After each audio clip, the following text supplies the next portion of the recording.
Holy moly. So, thank you, first of all, for waiting, and thank you for coming out for this, because I think it's kind of going to be a little bit of fun. I guess we should introduce ourselves, because you probably have no idea who we are. Don't kid yourself, we know who you are. Hey guys, I'm Toby Proctor. I play Tuxedo Mask. And I'm Valentine, and I played Sailor Moon. You know, we had an awful lot of fun doing Sailor Moon. It was one of those experiences where you just sort of laugh a lot when you're in there. Because those faces that were on the screen in front of us were so bizarro at the best of times. When you see somebody going, and they have no eyes, and it's just tears streaming, water streaming out of their face, and you've got to actually put a voice to that, it's like... Or when she gets so angry that her eyes go like a little, oh, we lost this again. This one. Oh. You broke it! You broke it! Testing. And, yeah. hello, and it happens again. Whatever. This is going to be really exciting. This room is haunted. It is! It's okay, it's a good ghost. It's a good ghost. Better be an anime ghost. So they've got this down today as this is a script reading. And I am sort of just now at the tail end of just getting through. I am not sick anymore. Not sick anymore. I had the, what do you call it? Strep throat. I know. I feel fine, but I'm like, my voice is just not there right now. I'm like, oh, there right now. So it's a little bit of a strain for me. So I may sound a little strange at times.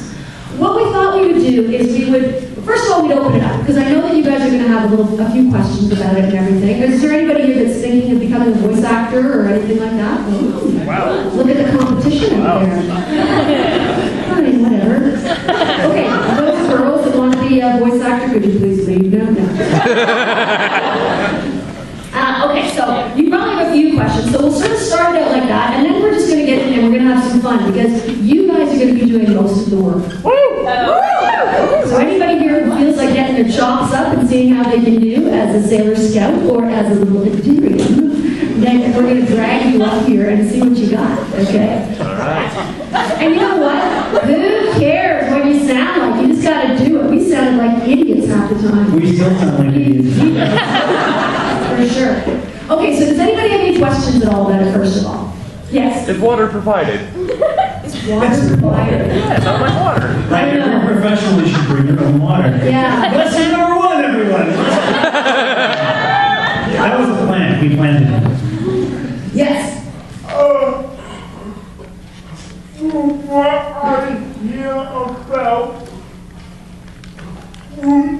all I heard about this war on the internet. But why didn't you guys start? Yeah. Why didn't we get stars? What's with you people out there? Where are those stupid Viz people that were in the other room, huh? Well, okay, so why didn't we dub stars? Your guess is as good as mine, Matthew. You're killing me over here, because we really would have liked to have done and continued on. There was a large gap, obviously, from us doing it, and the fact that also, too, that it is an American company that took it over, because it was Canadian at a certain point. Yay, Canada! And, it really is amazing, because otherwise we would not be sitting here at all. So it's a rarity. But yeah, we don't know.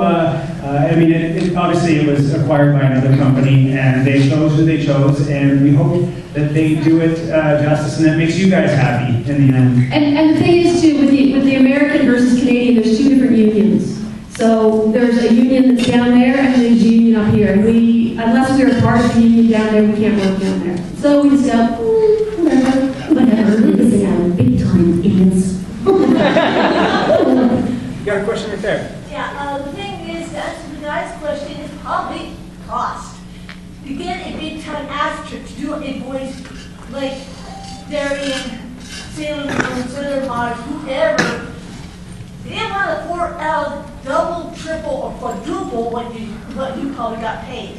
You'd be really surprised, actually. Yeah. Well, the thing is, most voice actors don't get a lot of money.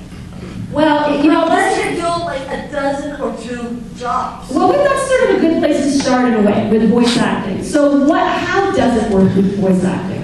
With voice acting, there's kind of a couple of different things. First of all, you've got your animation, you've got your dubbing in animation, and then you've also got your commercial and industrials and stuff like that that you do, any kind of announcement. So for now, we'll just talk about, obviously, animation.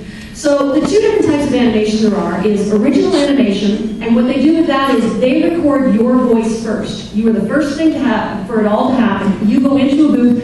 Sometimes you don't even get to see the artwork ahead of time, any kind of artwork. Usually you do. Usually they say, this is what the character looks like, this is what you're going to be doing. And you look at it and you go, okay, this is a little girl, say, oh, she looks like she's about 6, so you start sort of adjusting your way of thinking, your body language, everything starts adjusting as you're looking at this. When it comes to dubbing, and then what you're going to do is you're going to go into a room and you're going to record that, and then they're going to draw the whole thing. When it comes to dubbing, it's already been done. It's already been done in another language, in another country, and you are now putting the words in there.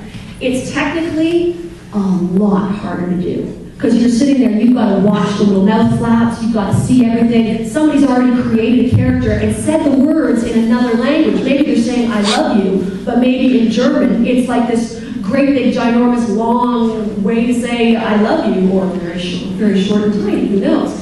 So, maybe, even in Japanese, they might have gone, and all you really have to say is, what?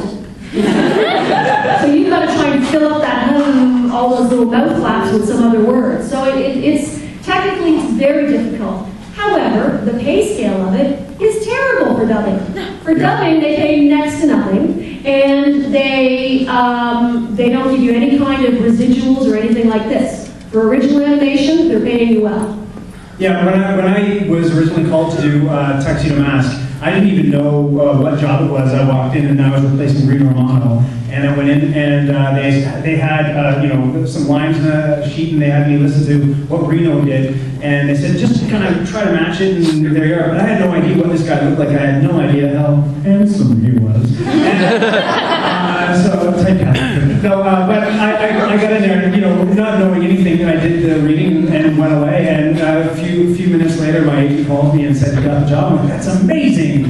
What is the job?" Because we didn't know what Sailor Moon was, and at the time, I was doing the voice of Flash Gordon in the 1996 series. At the same time, we were recording Darien and Tuxedo Mask and Sailor Moon, and the Flash Gordon was prelay, which was original animation. It was a way different pay scale than Sailor Moon, and in fact, a lot of us would go in and do Sailor Moon not knowing what Sailor Moon was or what it was ever going to be.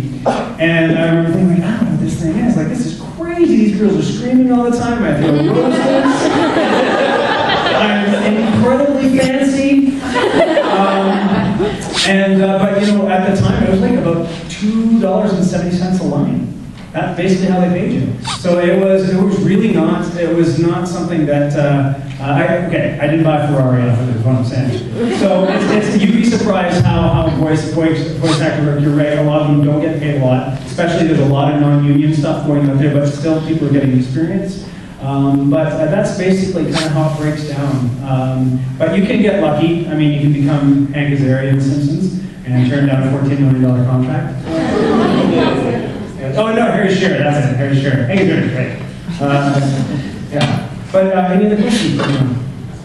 Do you do any home studio stuff? Like, do you have like your own microphone? Like, do you have like a whole setup, or do you do it all at Pro Studio? I do not. I do it all in the studio. Every now and then, if you've got an audition or something like that your agent says, you can just take it from home. But right now, computers are pretty darn fantastic. So you can set up a really good little home studio, no problem, and get really great sound. I mean, I've done it too, where I've set up, I've got it all. I've actually got a decent microphone at home that I can plug in. And I plugged it in, and then I said, you can really hear the room tone in this. You can just sort of hear that echoey sound from the ceiling. So I've got a blanket over top of me. I'll go over my computer like this, pushing the buttons, and I'm so useless with computers, right? So I'm just like, I'm typing. thing here, and I'm underneath this thing, sweating, with the microphone there, ready to do my lines, and my kids come down. They're like, "What are you doing?" I'm fine. Shut out, okay? Be quiet. I'm working. You know, there are actually cheap little mice called Apogee that you can get for the iPad, and they're, I don't know, like $40, $50. They're worth it. They're condenser, and they're quite good, and they, you know, go straight to GarageBand or whatever. So you can get away with that as well. I mean, I had put myself on tape for a recurring character in a show last week, and I was nowhere near a studio, and I had to do it on my phone. And because the technology on these guys are like good enough, you get to a quiet room, like you said, deaden the sound a little bit, and I'm basically yelling into a phone, screaming for a job. So it's pretty interesting how far it's come, because it wasn't long ago that was just not an option. You know, and I do have a lot of friends. Actually, I have a good buddy of mine who does the voice of Skeletor and all that stuff. They do have home studios. In fact, you can buy these like 9 feet by 9 feet cubes that just go in your house, and they're awesome. But it's funny. You guys obviously know Doctor Who and the TARDIS, right? Yes. Yeah. Well, my friend, his brother doesn't know the TARDIS for some reason. He doesn't know, and he kept calling it the Tantalus. So I'm going into the Tantalus, and like it's the TARDIS. You don't get it.